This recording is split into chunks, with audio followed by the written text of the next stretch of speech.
In this Diablo 4 video, I'm going to be showing you my Cold Archer build. This is a beginner build that you can use in the upcoming beta coming this weekend. We're going to have several of these coming out throughout the week. These are simply intended for the beta. If you plan on playing this weekend, they aren't going to be as comprehensive as a full build will be at launch, but it'll just give you an idea of how you can play this build during the beta this weekend. So let's talk about the general concept of this build. We're obviously playing the Rogue class here. And the idea here is to chill and freeze enemies to prevent them from getting to you, but also to deal increased damage to them when they are chilled and frozen. If you've ever played Diablo 2, then you know exactly how annoying Cold Archers can be. So to begin this build, let's talk about the chilled and frozen status effects first. Chilling an enemy makes them slow. It slows them down so they can't quite move around as quickly, and frozen makes it so that they cannot move at all and they're stuck in place. When you use skills that have chilled on them, they usually give an amount of chill, like a percentage, like 20% or 25%, something like that. When that reaches 100%, the enemy will become frozen. So when we use our morph on Caltrops here to do cold damage and apply chilled when enemies are standing inside it, it's going to build more and more chilled up on them over time, and if they stand inside it long enough, then they're going to freeze. So let's talk a little bit how this build works in practice. So the first thing we're going to do when we get into combat, we see a pack of enemies, is we're going to lay down Caltrops. When you have the methodical Caltrops morph, as I just mentioned, you're going to make your Caltrops deal cold damage, and the enemies will build up chilled on them 20% per second. They're standing inside your Caltrops, and this obviously slows their movement down also, so it prevents them from getting to you. You can use this twice in a row if you need, in order to help build up that freezing status effect, chilled over time, and slow them down even more if they get out of your first one. So what I do here depends heavily on what's on the screen, but if there's a large group of enemies, usually what I do is I use Cold Imbuement, which makes it so the next two imbuable skills will deal cold damage and will also apply 25% chill to enemies. This will help towards that freeze buildup we talked about. So then I'll use Rain of Arrows after that if it's a large group. So Rain of Arrows will do cold damage, and it'll apply chill 25% to anything hit. That's usually the entire screen twice because it does 2 passes. Anything that was standing in your Caltrops at that point should be frozen, and anything else will be well on its way to being frozen and will be chilled or dead. Now, Rain of Arrows has a very long cooldown, so you only want to use it on the largest packs of enemies or when things are looking dire. And if it's not on cooldown, you'll have to audible into something else, or if you're facing a smaller group, you'll have a little bit of a different strategy. So if you're fighting a smaller group or a medium-sized group, or if Rain of Arrows is on cooldown, you kind of use the same strategy, laying down Caltrops, then you'll use Cold Imbuement, and then you'll use Rapid Fire into that group. Rapid Fire works very, very well here because it's going to apply 25% chill per arrow, and minimally you fire 5 arrows. So you're going to freeze anything you hit with one burst. Everything's going to be chilled anyway, so it should freeze really quickly.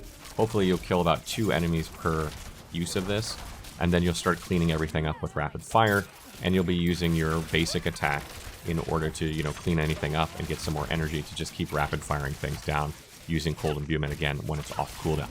When it comes to our basic attack, we're using Forceful Shot, and that's because every third shot will make something vulnerable. And this is particularly good against elites and bosses, where these fights tend to be longer and drawn out. Getting that extra damage on them when they're vulnerable, because vulnerable increases the damage that you deal, is really good, particularly when coupled with something like Rapid Fire. You make an enemy vulnerable, when you Rapid Fire into them, they take increased damage, making them die more quickly. And then finally, we have Dash on our bar here. Dash is used primarily as a mobility skill here. We are using it to get away from enemies or to dart through enemies to get on the other side of them if we're in a bad position. It's imbuable with Cold Imbuement, so in a pinch you can actually do some, chilling on enemies as well. But I don't really recommend using it with Cold Imbuement because it's not as effective as Caltrops, which does chilling over time, or Rain of Arrows, which hits repeatedly, or Rapid Fire, which hits even more times. So it's mostly there as a utility to get you out of bad positions and get into a better position when you're facing a boss or a large group of enemies if you need it. So some other things I recommend picking up are Weapon Mastery. If you're using a bow, this will increase your damage to vulnerable enemies by 12%. And if you're using a crossbow, this will increase your critical strike damage by 15%. I like bows because they attack a little bit faster, but you could use a crossbow for this build. But again, when you're facing a boss or something like that, getting that extra damage to them when they're vulnerable is very, very good because that'll speed up those fights. You'll also want to pick up Frigid Finesse. I have 3 ranks of this. This increases the damage you deal to chilled enemies by 15% and 30% if they're frozen.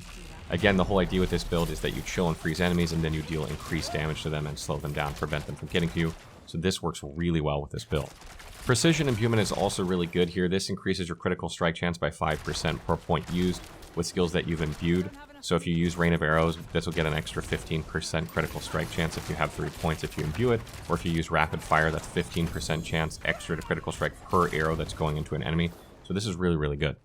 And when it comes to morphs for cold imbuement, you're going to want the mixed cold imbuement one because this increases your damage against crowd control enemies by 20%, doubling this against frozen enemies. So that's 40% increased damage against frozen enemies.